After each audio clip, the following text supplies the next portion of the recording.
I'm Ellsworth Christmas, and I'm involved in a number of things here at the Pioneer Village, and they have evolved over the years from when I started.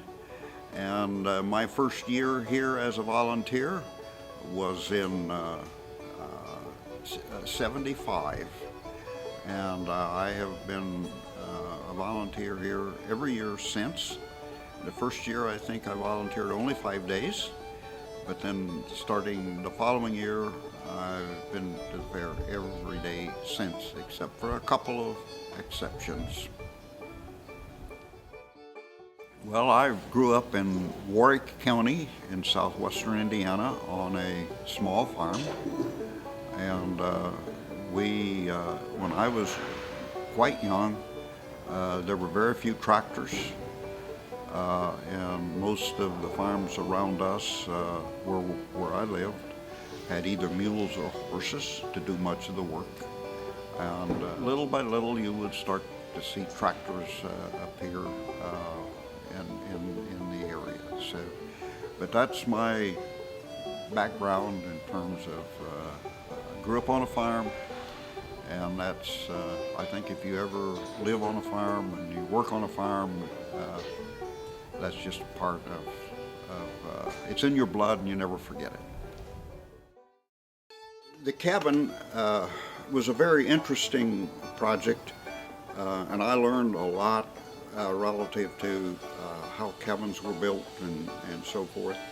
Some of the woodworking skills I had picked up from my grandfather, who did a lot of woodworking with the old tools, including shaving handles. And so I picked up a lot of those skills from my grandfather.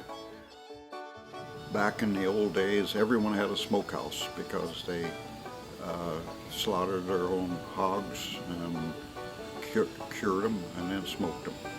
And so we built a smokehouse the year after we completed the cabin.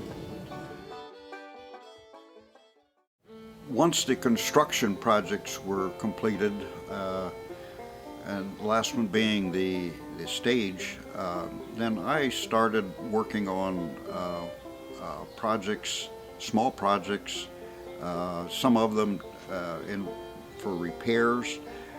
But one of the first ones that I tackled was to take a large piece of log and to hand chop and work that to make an ox yoke for a pair of oxen that were actually working here at the Pioneer Village. So that took most of the fair that year to hand shape that ox yoke.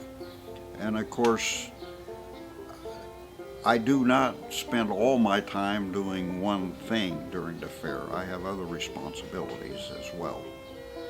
But then from that, it has grown into helping with the wheelwright shop, the wagon shop.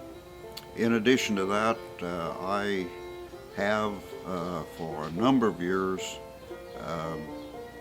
demonstrated shingle splitting, where I shake shingles 3 times a day as a demonstration. And that is a skill I picked up from Joe Sturm, who split the shingles for the cabin. We had a number of wagons and other implements with wooden wheels that were in a bad state of repair or disrepair, and we needed to do something with that. And so an individual came and helped us get started on that, and we rebuilt a number of wheels. That was the first step of the restoration, and so we've gone way beyond that now. But in the last, I would say in the last 10 years, we're on a program to try to restore an item or two each year. and if possible, back as close to the way it was originally as we could get it.